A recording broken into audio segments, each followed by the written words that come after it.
George Caleb Bingham illustrated a colorful era that he knew well from his childhood. He lived in Missouri river towns from the time he was 8 years old. As a boy, the young artist saw travelers at his father's tavern, boatmen and trappers on the river. He had a natural inclination for sketching scenes from the world around him.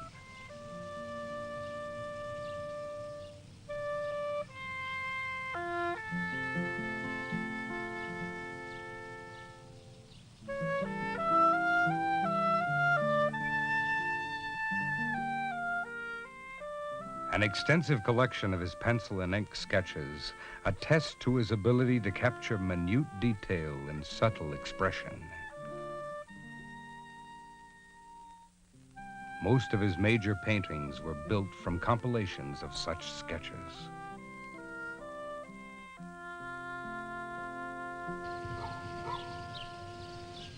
Bingham apparently began painting portraits in 1833. Among his first subjects were two prominent citizens of Arrow Rock, Dr. and Mrs. John Sappington. About this time, Bingham moved to Columbia. The town had attracted a surprisingly large number of doctors, lawyers, and other young professional people, ideal clientele for a fledgling painter of portraits. One of his early attempts was a self-portrait.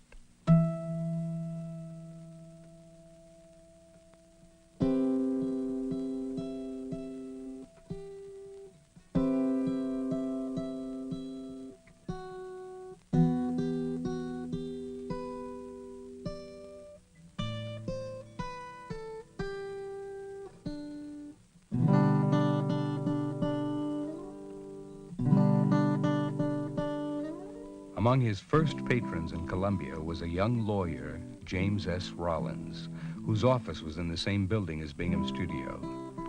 These two were destined to develop a close and mutually beneficial relationship which was to last for the rest of their lives.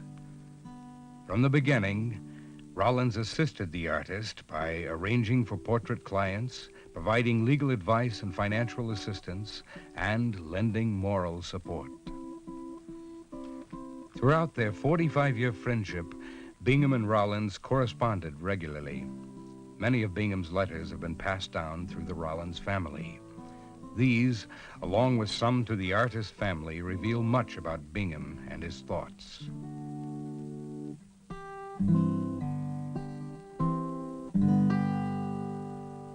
The artist set high standards for himself, as reflected in a letter to his fiancée. When I wrote to you before, I had not commenced painting. Since then, I have taken several likenesses which give general satisfaction. However, I am fully aware of my many deficiencies. Though I generally succeed in pleasing others, it is but seldom I can please myself. In fact, no work has yet gone from my hands with which I have been perfectly satisfied. But whether I am patronized or not, I shall continue to paint. And if men refuse to have their faces transferred to canvas, I shall look for subjects among the dogs and cats. I can't endure the horror of inaction.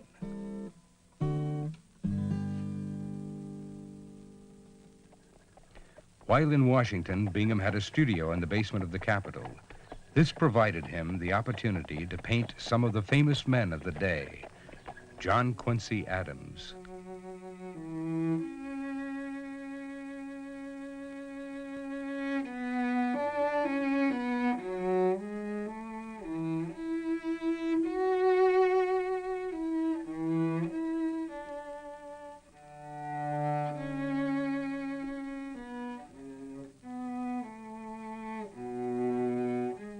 Daniel Webster,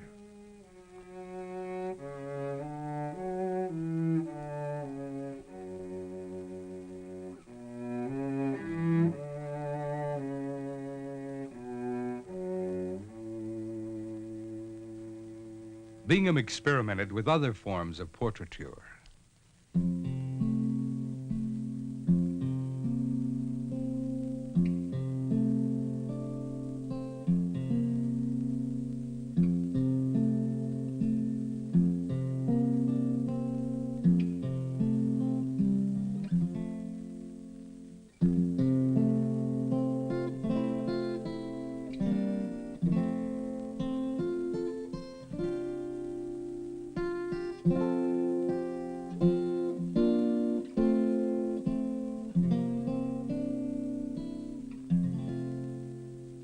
personal tragedy plagued Bingham.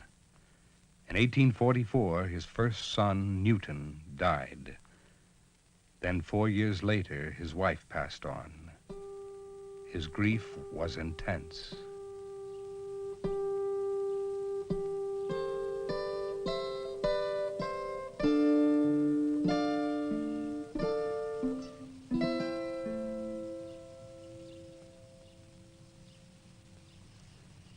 In about 1845, Bingham began submitting his genre works to the art unions.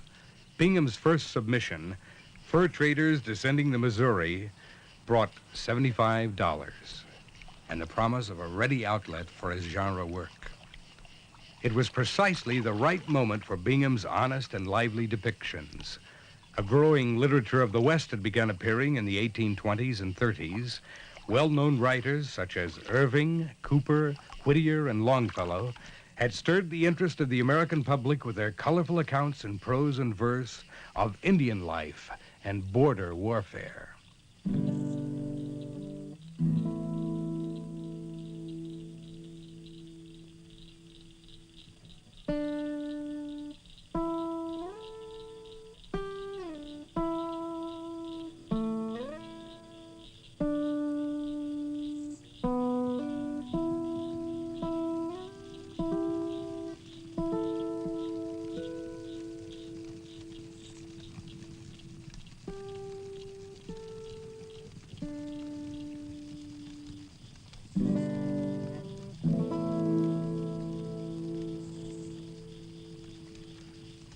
Bingham continued to cater to the popular taste in most of his genre work.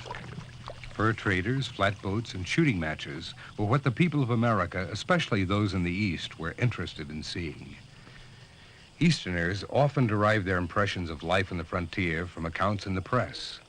One such story described a popular frontier sport.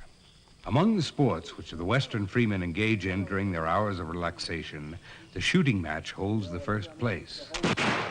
Almost every Saturday evening, they tend to perfect our riflemen in the use of their hair-splitting weapons.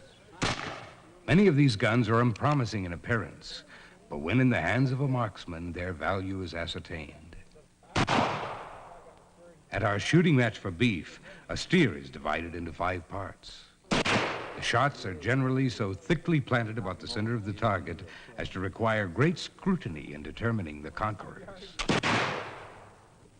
By the early 1850s, thanks in large part to the art unions, George Caleb Bingham had achieved national renown as painter of the American scene, known as the Missouri artist.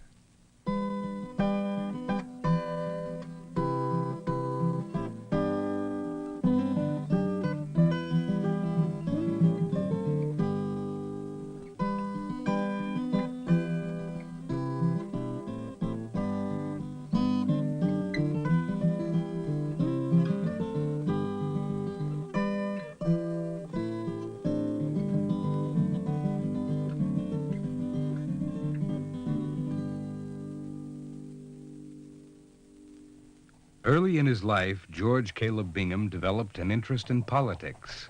An early artistic contribution included a campaign banner depicting Henry Clay, an 1844 presidential candidate, as a mill boy.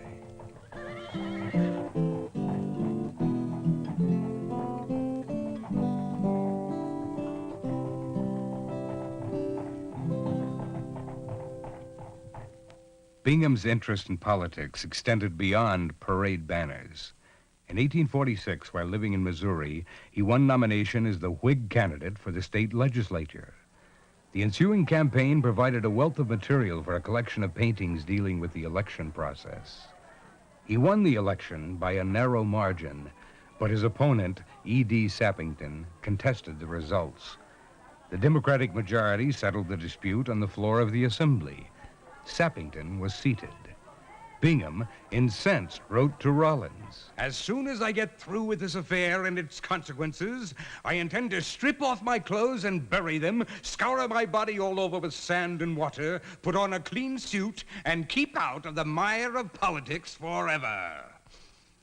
If you should be a candidate for the presidency, however, I may condescend to vote for you." or the next best wig that may be presented. 2 years later, however, Bingham again entered the political arena in a race for the same seat against the same opponent. This time, the artist won handily.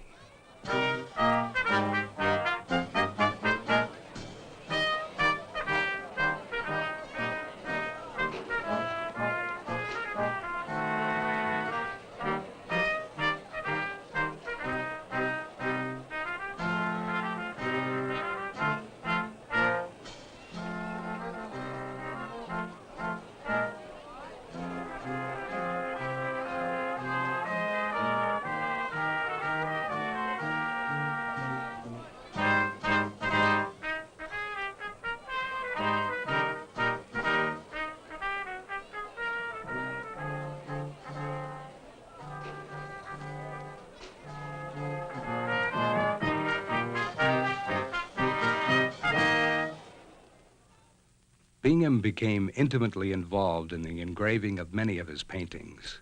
While in Philadelphia, supervising John Sartain's engraving of County Election, Bingham began another painting.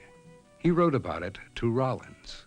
I am very busily engaged upon my companion to the county election, the county canvass. The gatherings of the sovereigns is much larger than I had counted upon. A new head is continually popping up and demanding a place in the crowd. In my orator, I have endeavored to personify a wiry politician grown gray in the pursuit of office and the service of party. His influence upon the crowd is quite manifest, but I have placed behind him a shrewd, clear-headed opponent who is busy taking notes and who will, when his turn comes, make sophisms fly like cobwebs before the housekeeper's broom. The fact is, I am getting to be quite conceited, whispering sometimes to myself that in the familiar line which I have chosen, I am the greatest among all the disciples of the brush which my native land has yet produced. George Caleb Bingham continued to pursue a career in public service, holding a number of elective and appointive offices. His friendship with Rollins deepened. It was through the influence of his good friend that Bingham agreed to serve on the faculty of the University of Missouri's School of Art. As a professor, Bingham sought to imbue promising students with some measure of his expertise.